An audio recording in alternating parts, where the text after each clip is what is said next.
¿Cuál es, Nicolás? Ahí ¿Son todos? ¿No importa el orden? Ah, uno simplemente.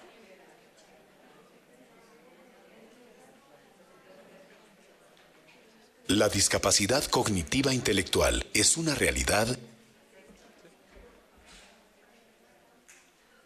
que poco conocemos. Y la Fundación CEDESNID celebra 40 años trabajando por quienes la padecen. Le invitamos a celebrar estos 40 años asistiendo al primer Congreso de Discapacidad Cognitiva.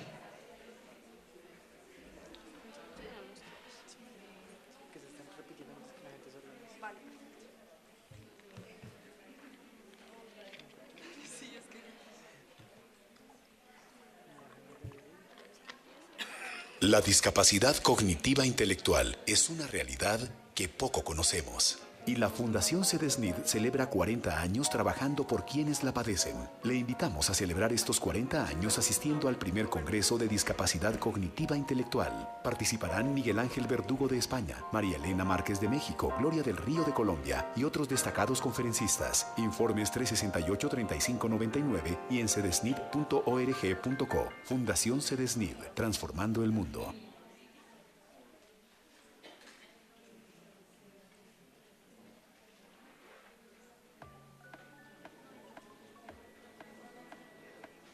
Hola, hoy les quiero compartir algo muy especial de mi vida.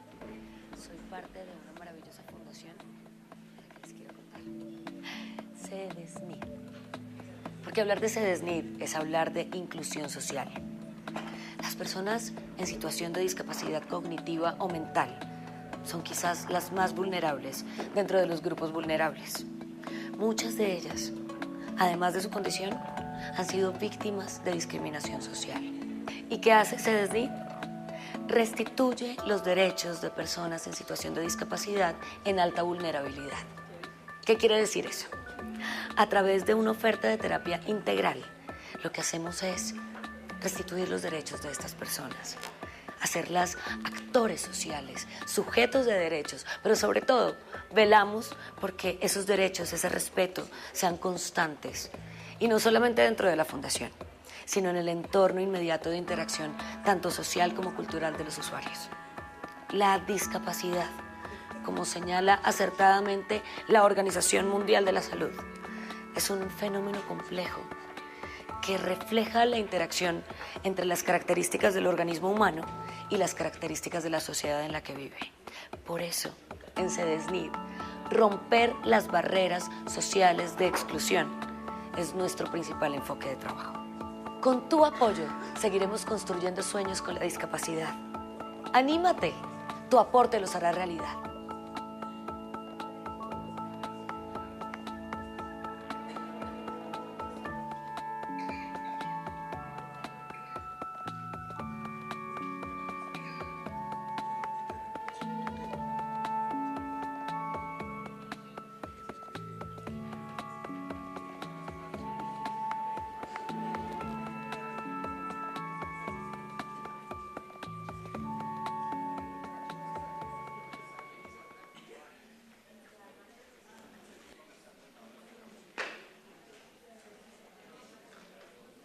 Mi hijo Santiago tiene parálisis cerebral espástica desde su nacimiento. Su discapacidad cognitiva es leve moderada y aunque no camina, su independencia y valor como ser humano todos los días se fortalecen. Gracias a la Fundación CEDESNID, recibe atención terapéutica especializada con profesionales en múltiples áreas de la salud.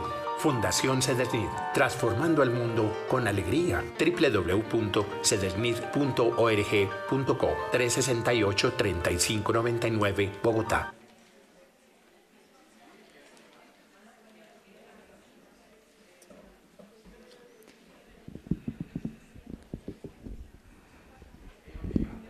Vamos a dar inicio a esta jornada de la tarde con la conferencia de la doctora María Camila Montalvo Villegas, titulada Abordaje de las alteraciones comportamentales en la discapacidad desde su génesis. Les rogamos a las personas que están afuera que ingresen a la sala y mientras tanto les cuento quién es la doctora María Camila Montalvo. Ella es médica de la Universidad del Valle, psiquiatra de la Pontificia Universidad Javeriana y especialista en gestión aplicada a los servicios de salud de la misma universidad. Ha sido docente del Departamento de Psiquiatría y Salud Mental de la Facultad de Medicina de la Universidad Javeriana, psiquiatra de la Clínica de la Memoria del Hospital Universitario San Ignacio de la Universidad Javeriana, psiquiatra en la Clínica de la Memoria del Hospital San Ignacio, investigadora en el área de las demencias, la atención primaria en salud mental y las intervenciones en salud mental orientadas por la APS y reducción de la carga de trastornos mentales generadores de mayor cronicidad y discapacidad. La doctora María Camila además está vinculada a la Fundación CEDESNID como psiquiatra. Doctora María Camila, adelante.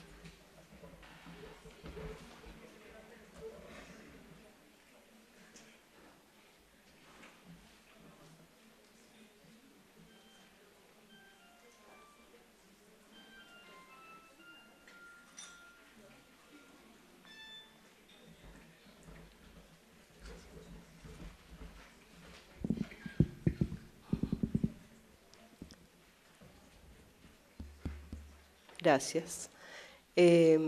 Mis disculpas por los inconvenientes de esta mañana. Espero que no haya sido muy molesto para quienes tuvieron que mover sus cosas, pero bueno, ya estoy acá para empezar la tarea de la tarde. El hablar de la discapacidad cognitiva implica la mirada de una problemática compleja. Es una problemática determinada por muchísimas situaciones, por muchísimas entidades clínicas y por muchísimas problemáticas psicosociales también. Para la Encuesta Nacional de Salud Mental de Colombia del 2015, la discapacidad ¿Por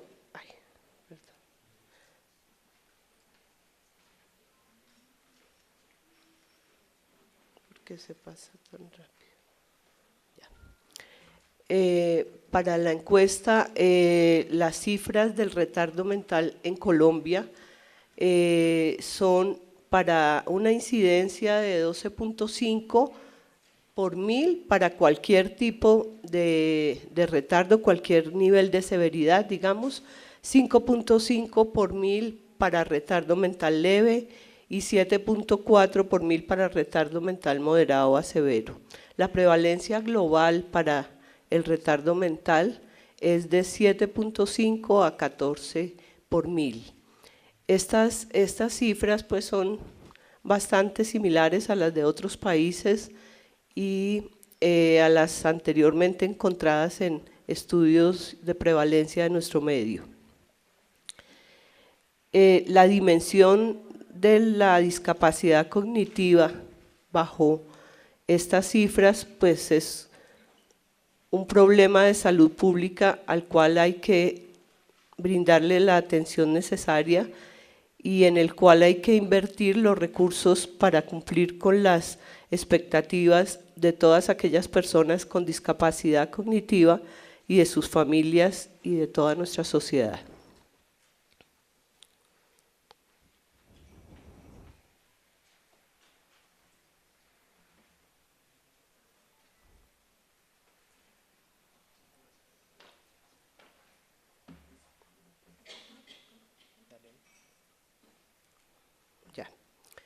Bueno, ya estoy entrenándome en el equipo. La discapacidad cognitiva no es un evento estático que ocurra a una persona en un momento dado de su vida. Este es un proceso dinámico que está caracterizado por manifestaciones generales que comparte con otras personas que están en su misma condición y por supuesto tiene particularidades e individualidades que son propias de todos los seres humanos. Por lo tanto, una persona con retraso mental no es igual a otra persona con retraso mental, como no somos iguales uno al otro sin esta condición. A partir de la comprensión de la complejidad de esta problemática y de la génesis de las alteraciones del comportamiento que se presentan con tanta frecuencia en ellas. Orientaremos nuestro quehacer de una manera mucho más solidaria, más segura y por supuesto más gratificante. Las alteraciones que con frecuencia observamos en la discapacidad cognitiva deben ser sujeto de intervención porque tienen efectos sobre la persona que son supremamente importantes. No es el poseer, digamos, una carga de una enfermedad o de un trastorno, es también, además de su condición de discapacidad, tener una limitación adicional dada por las alteraciones de su comportamiento y que le limitan la autonomía, le limitan la capacidad para beneficiarse y adquirir pues habilidades y destrezas y casi que impiden de manera total la integración de la persona que las vive, la integración social. Existen múltiples etiologías para todos los cuadros de discapacidad cognitiva que conocemos y existen también compromisos diversos a nivel de los sistemas del organismo y particularmente del sistema nervioso central. Dichas alteraciones pues varían desde las puramente estructurales, anatómicas pues, la fisiología, las alteraciones de la neurotransmisión y las alteraciones bioquímicas de otra índole. Según el origen de la enfermedad, pues las manifestaciones y el compromiso del sistema nervioso pues va a ser muy diferente y eso también hace que aunado pues a una condición biológica que es clara, aunada a esa condición biológica existan una serie de modificadores del cuadro clínico. Dentro de las patologías que con mayor frecuencia encontramos asociadas a la discapacidad cognitiva están la epilepsia, el autismo y los demás trastornos del espectro autista, el trastorno por déficit de atención con hiperactividad en la infancia y adolescencia, síndrome del cromosoma X frágil y el síndrome de Down. El motivo de esta charla no es hablar de cada una de esas entidades, hay otros espacios para ello, pero digamos que estas son las más prevalentes también en nuestro medio, muchas de ellas infradiagnosticadas y que cursan con una condición de retraso mental de diverso grado y con unas alteraciones comportamentales muy importantes, muy parecidas a algunas de ellas en algunos de estos síndromes o cuadros clínicos existen algunas particularidades, pero pues no es, hay unas que son muy parecidas y que son las que más frecuentemente se presentan, como veremos más adelante. El hecho de que aparezca en una persona con discapacidad cognitiva una alteración de su comportamiento ello no indica siempre que esta sea problemática y que requiera pues de una intervención, porque muchas de ellas son propias de la condición de discapacidad y el trastorno que subyace. Entonces, son como sus estilos de funcionamiento de estas personas y por lo tanto no todas deben ser identificadas como problemáticas y no todas necesitan intervención, son conductas diversas, muchas de ellas que tenemos necesidad de aprender a identificar para intervenir solamente aquellas que en realidad sea necesario intervenir o que sea mejor hacerlo.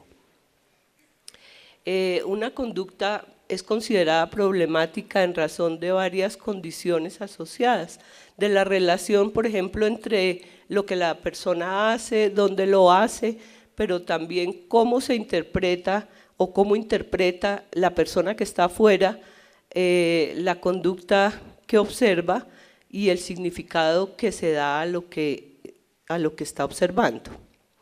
Una conducta es problemática también en razón de su severidad, de su frecuencia, de la intensidad, digamos, del cuadro de alteración comportamental y de las consecuencias que tenga esta conducta en la persona y en las demás que le rodean.